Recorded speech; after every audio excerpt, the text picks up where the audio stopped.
Il existe des pensées, des émotions, et même des personnes qui n'ont de pouvoir sur toi que parce que tu les nourris toi-même. Aujourd'hui, tu vas découvrir l'art bouddhiste de cesser de leur donner ton énergie.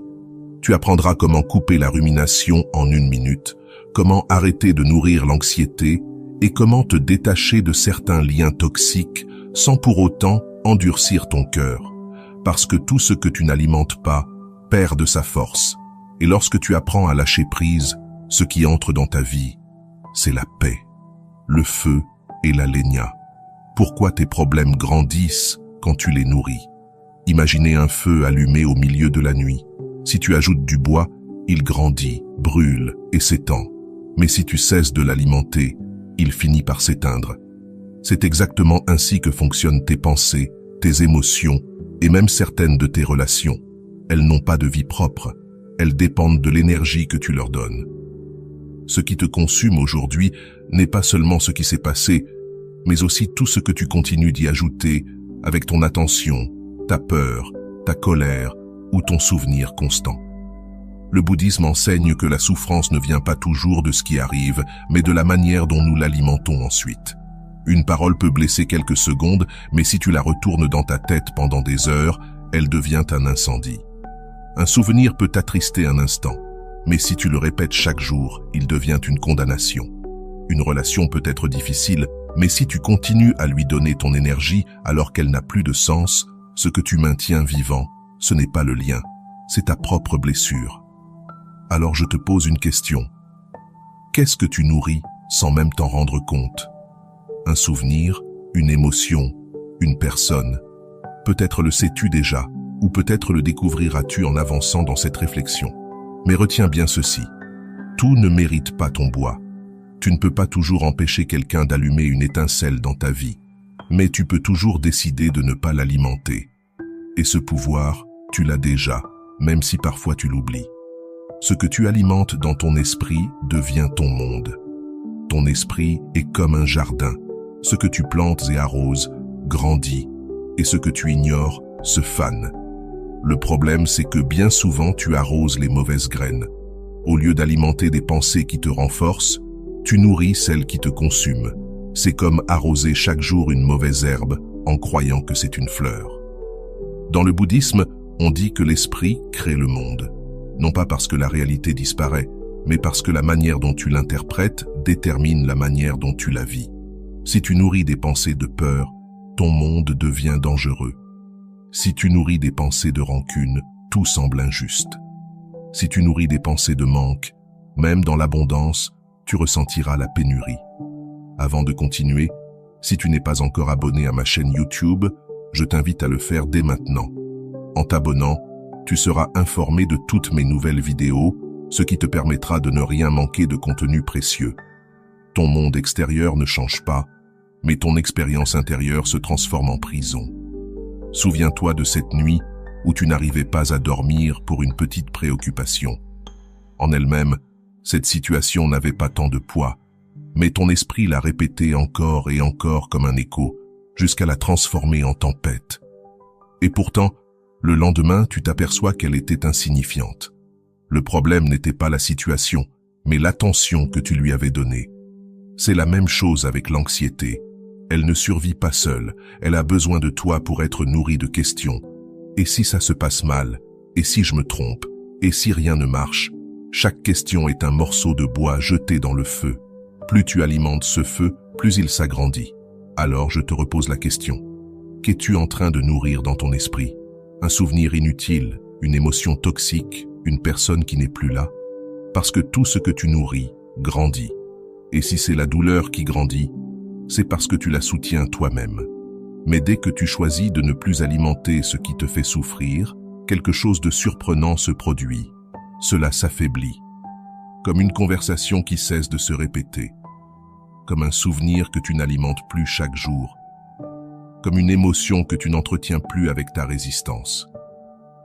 Tout ce qui vit dans ton esprit a besoin de ton attention pour survivre. Quand tu ne la lui donnes plus, il perd sa force. Comment arrêter d'alimenter la rumination? La rumination est comme un disque rayé. La même scène, la même phrase, le même doute reviennent sans cesse.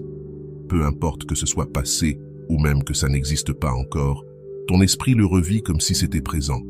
Et plus tu le répètes, plus tu le renforces. Tu ne rumines pas pour en profiter, tu rumines pour chercher une sortie. Mais cette sortie ne vient jamais parce que ce que tu fais n'est pas résoudre, c'est alimenter. Le bouddhisme dit que l'esprit est comme un singe agité sautant de branche en branche. Si tu cours derrière lui, tu ne l'attrapes jamais. Mais si tu restes immobile et que tu l'observes, il finit par se calmer. C'est exactement la même chose avec la rumination. Plus tu essaies de la combattre de force, plus tu la renforces. La clé n'est pas de lutter, mais de cesser de l'alimenter. Je veux te proposer un exercice simple. Lorsque tu remarques que ton esprit est piégé dans une boucle, fais une pause. Respire profondément. Inspire par le nez en comptant jusqu'à 3, puis expire en comptant jusqu'à 5. Pendant l'expiration, répète en silence. Je lâche cette pensée, je n'en ai pas besoin maintenant. Répète 3 fois. Ce simple geste coupe le rythme du cercle et crée un espace de clarté. Peut-être que la pensée reviendra, mais chaque fois que tu pratiques, elle s'affaiblit. Ce qui était un incendie se transforme alors en simple étincelle. Une autre pratique puissante consiste à nommer ce que tu penses. Au lieu de suivre le récit de ton esprit, dis à voix basse, « Ceci est une inquiétude. Ceci est de la culpabilité. Ceci est de la peur. » En le nommant, tu le sépares de toi. Tu n'es plus l'inquiétude. Tu es celui qui observe l'inquiétude. Et ce simple changement, c'est comme retirer un morceau de bois que tu t'apprêtais à jeter dans le feu.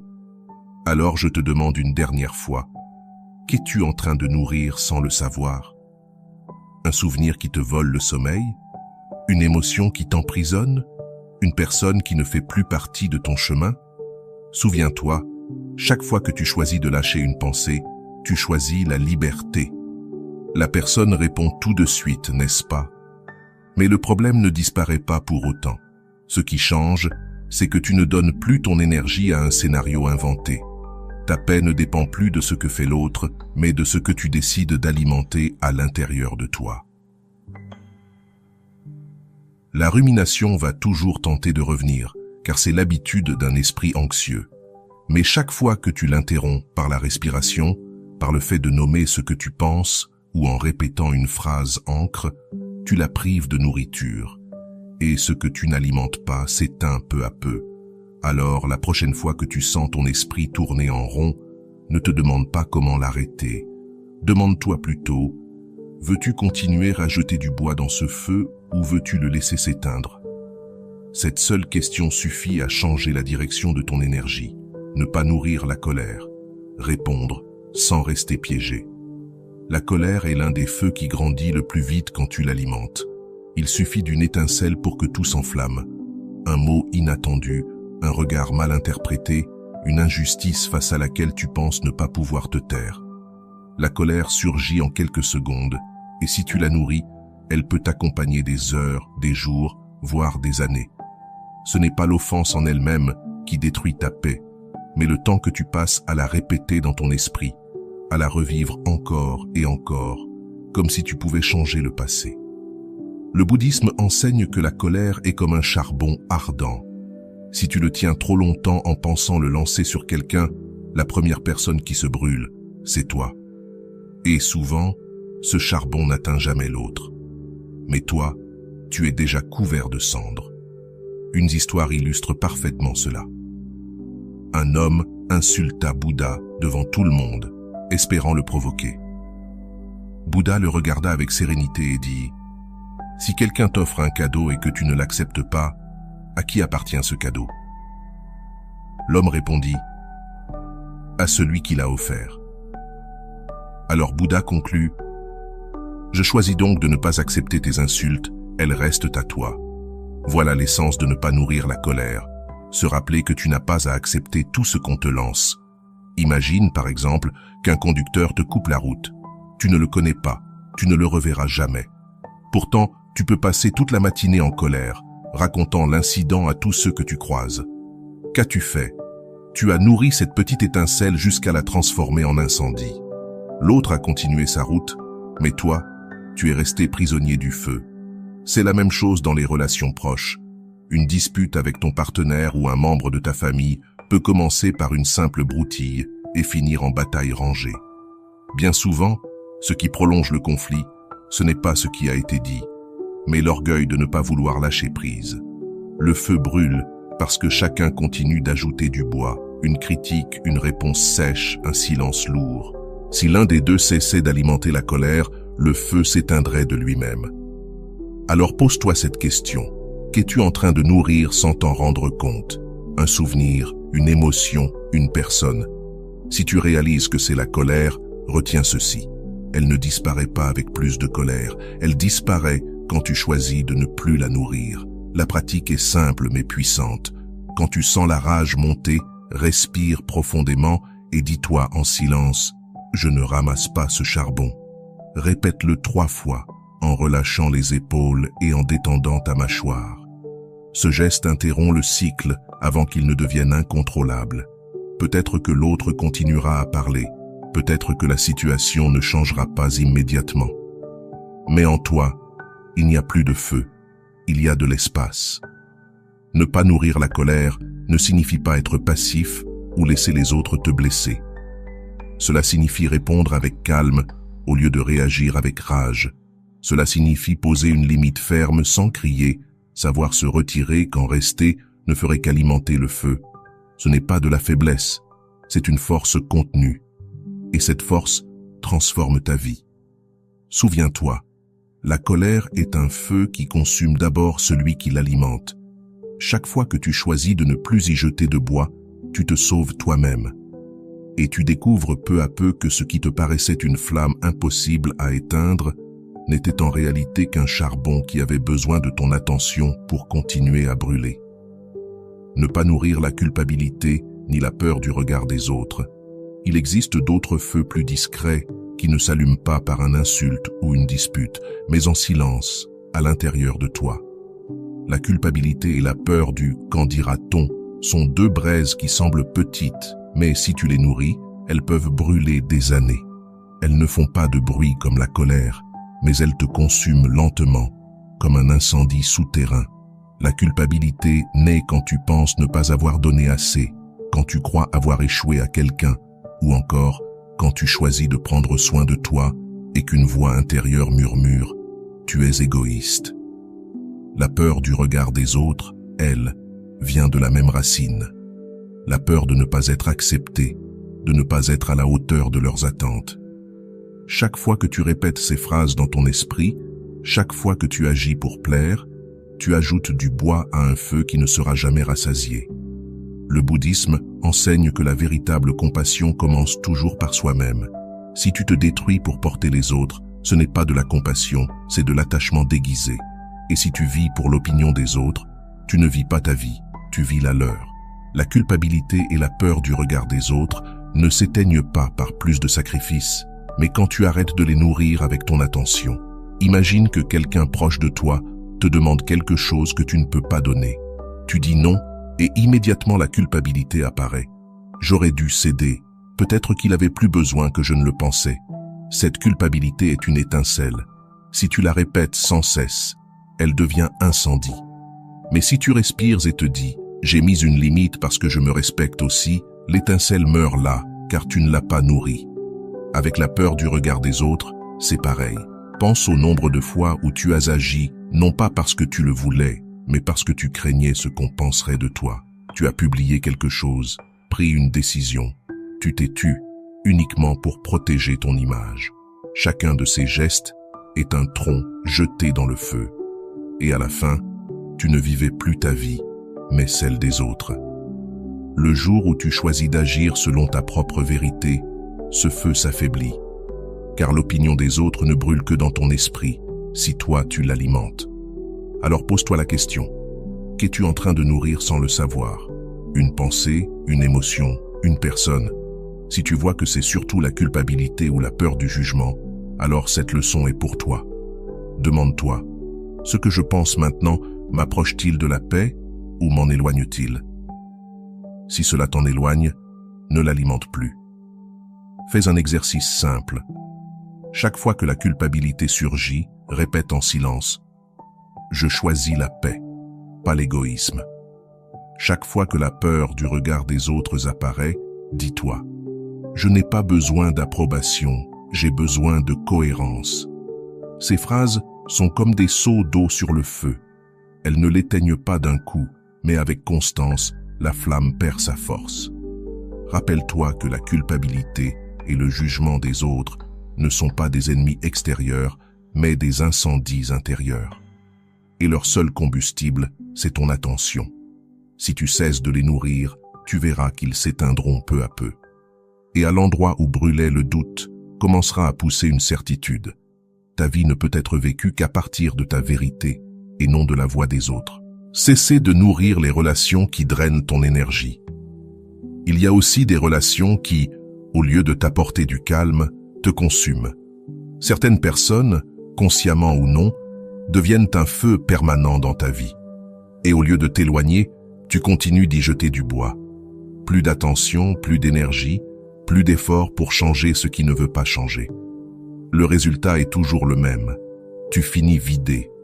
Le bouddhisme enseigne que l'attachement n'est pas de l'amour, mais de la peur.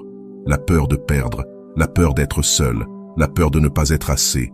Et lorsque tu agis depuis cette peur, tu continues à alimenter des liens qui ne te nourrissent plus. Tu restes là parce que tu crois qu'un jour il ou elle changera, que ton effort suffira, que ton sacrifice fera la différence. Mais la vérité est tout autre. Aucune relation saine ne devrait exiger ta paix comme prix à payer. Imagine que tu tiens un bol d'eau. Chaque jour, quelqu'un vient y jeter une poignée de cendres. L'eau se trouble. Toi, au lieu de protéger le bol, tu l'agites et tu essaies de nettoyer avec tes mains. Mais le seul résultat, c'est que tu finis par te salir toi aussi. Voilà ce qui se produit quand tu insistes pour maintenir une relation qui épuise ton énergie. Ce n'est pas que tu ne tiens pas à cette personne, c'est que tu as oublié de t'aimer toi-même. Et c'est ici que beaucoup se trompent. Lâcher quelqu'un ne signifie pas cesser de l'aimer, cela signifie simplement refuser de nourrir un lien qui te détruit. Tu peux aimer sans posséder. Tu peux être reconnaissant pour ce qui a été partagé et accepter que le chemin ait changé de direction. Le feu de cette relation peut s'éteindre dans ta vie sans que ton cœur ne s'endurcisse. En réalité, ta maturité se mesure au fait que tu sois capable de laisser partir sans haine.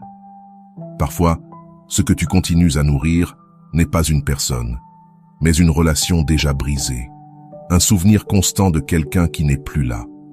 Chaque message que tu relis, chaque mémoire que tu ravives, est un morceau de bois de plus jeté au feu. Et pendant ce temps, la vie t'offre de nouvelles possibilités que tu ne vois pas parce que ton énergie est piégée dans le passé. Il ne s'agit pas d'oublier, il s'agit de cesser de nourrir ce qui a déjà accompli son cycle. Alors pose-toi la question, à qui continues-tu de donner ton bois? Qui soutiens-tu de ton énergie alors qu'il ou elle ne te soutient plus? Il ne s'agit pas de couper les liens brutalement, mais de reconnaître quelles relations sont des braises vivantes qui réchauffent ta vie et lesquelles sont des incendies qui ne font que te consumer. Un exercice simple peut t'aider. Ferme les yeux, pense à la personne qui te draine, respire profondément et dis en silence « Je te remercie pour ce que tu as apporté. Je te laisse libre, je me laisse libre. » Répète-le autant de fois que nécessaire. Chaque répétition est comme un seau d'eau versé sur ce feu. Peu à peu, tu sentiras que l'intensité diminue et qu'à sa place grandit un espace plus léger, plus à toi. N'oublie jamais ceci. Ne laisse pas la routine t'enchaîner à un incendie. Les relations qui en valent la peine sont celles qui t'apportent de la chaleur sans te brûler. Celles qui te consument ne survivent que si tu continues de les nourrir et tu as le droit de cesser de leur donner du bois. Le rituel quotidien du détachement. Le détachement n'arrive pas du jour au lendemain, c'est une pratique. Comme tu entraînes ton corps avec des répétitions, tu entraînes aussi ton esprit avec des gestes quotidiens. Voici un rituel simple qui ne prendra pas plus de 10 minutes et qui, répété chaque jour, éteindra progressivement les feux qui te consument. Commence par la respiration. Assieds-toi en silence, ferme les yeux et inspire profondément 3 fois. À chaque expiration, Imagine que tu souffles sur une flamme que tu veux affaiblir. Elle ne s'éteint pas d'un coup, mais avec chaque souffle, elle perd de sa force. Pense à ce qui occupe le plus ton esprit. Une préoccupation, une culpabilité, une personne que tu n'arrives pas à lâcher. Chaque respiration devient alors un rappel. Cela aussi perd de la force quand j'arrête de le nourrir. Le deuxième pas est l'écriture. Prends une feuille et divise-la en 2 colonnes. Dans la première, écris 3 choses que tu vas nourrir aujourd'hui. Peut-être ta santé, un projet, une relation qui t'apporte de la sérénité. Dans la seconde, note 3 choses que tu ne nourriras pas. Une inquiétude, une émotion négative, une personne, un souvenir. Pas besoin de longues explications, un mot ou une phrase suffit. Cette feuille est une carte. Ici, je mets mon bois. Ici, je ne le mets pas. Le troisième pas est un geste physique de libération. Tu peux froisser la feuille où tu as écrit ce que tu ne nourriras plus et la mettre de côté, symbole que tu ne l'emporteras pas avec toi. Ou bien, tu peux la brûler et regarder le papier se transformer en cendre. Ce geste envoie un message puissant à ton inconscient. Je n'ajouterai plus de bois à ce qui m'enlève la paix. Enfin, termine par la gratitude. Pense à quelque chose que tu as déjà aujourd'hui, quelque chose que tu négliges souvent. Un toit, une oreille attentive, ta respiration. Remercier, c'est allumer un autre type de feu, un feu doux qui éclaire au lieu de détruire. Et plus tu l'alimentes, plus il grandit. Ce rituel est simple, mais sa régularité change une vie. Parce qu'à chaque respiration, chaque mot écrit, chaque geste de libération, ton esprit apprend une nouvelle habitude. Cesser de donner de l'énergie à ceux qui ne la méritent pas. Au début, ce sera difficile. Ton esprit reviendra sans cesse à l'ancien. Mais avec le temps, tu verras ces feux s'éteindre d'eux-mêmes parce que tu as cessé de les nourrir. Les récompenses de ne plus nourrir ce qui te fait du mal. Quand tu arrêtes de nourrir ce qui te détruit, la première récompense est la légèreté. Tu ressens comme un allègement intérieur, comme si tu avais porté un sac trop lourd et que tu venais enfin de le poser. Ce n'est pas que les problèmes disparaissent, mais tu ne les portes plus de la même façon. La deuxième récompense, c'est la clarté. Ton esprit cesse d'être brouillé par des pensées répétitives et voit enfin avec netteté. Ce qui paraissait avant être un dilemme insurmontable devient soudain évident. Ceci dépend de moi, ceci non. Vient ensuite la sérénité au milieu du chaos. Le monde continue d'être bruyant, les gens ont toujours leurs histoires, mais toi, tu ne réagis plus de la même manière. Là où il y aurait eu une dispute, il y a maintenant un silence ferme. Là où il y aurait eu un nœud dans ton estomac, il y a désormais une respiration profonde. Et puis apparaît la gratitude. Tu commences à remercier pour ce que tu as, au lieu de t'obséder sur ce qui te manque.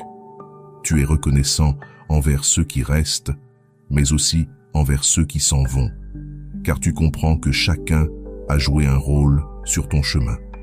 Enfin, la plus grande récompense est la liberté. Parce que chaque fois que tu choisis de ne pas nourrir une pensée, une émotion ou une relation qui te nuit, tu récupères un peu plus de ton pouvoir. Un jour, tu comprends alors ceci. Rien d'extérieur n'a de contrôle sur toi, sauf ce que toi tu décides de soutenir. Alors je te repose la question, qu'est-ce que tu continues à nourrir sans t'en rendre compte? Un souvenir, une colère, une personne qui ne fait plus partie de ta vie. Peu importe ce que c'est, tu sais désormais que tu n'as plus besoin de lui donner ton bois, car tout ce que tu cesses de nourrir perd de sa force. Et quand tu décides d'éteindre ces feux, ce qui reste, c'est un espace clair et pur où peut grandir la paix, la clarté et la vie que tu veux vraiment vivre. C'est ça, la plus belle des récompenses. Découvrir que ta paix a toujours été en toi, attendant que tu cesses d'alimenter ce qui l'étouffait. Si ce message t'a apporté de la valeur, partage-le avec quelqu'un qui en a besoin. Abonne-toi pour continuer à recevoir ces enseignements et écris-moi en commentaire ce que tu as décidé d'arrêter de nourrir à partir d'aujourd'hui. Souviens-toi toujours, tout perd de sa force quand tu arrêtes de lui donner ton attention. Et ce que tu choisis de nourrir avec calme et gratitude grandit.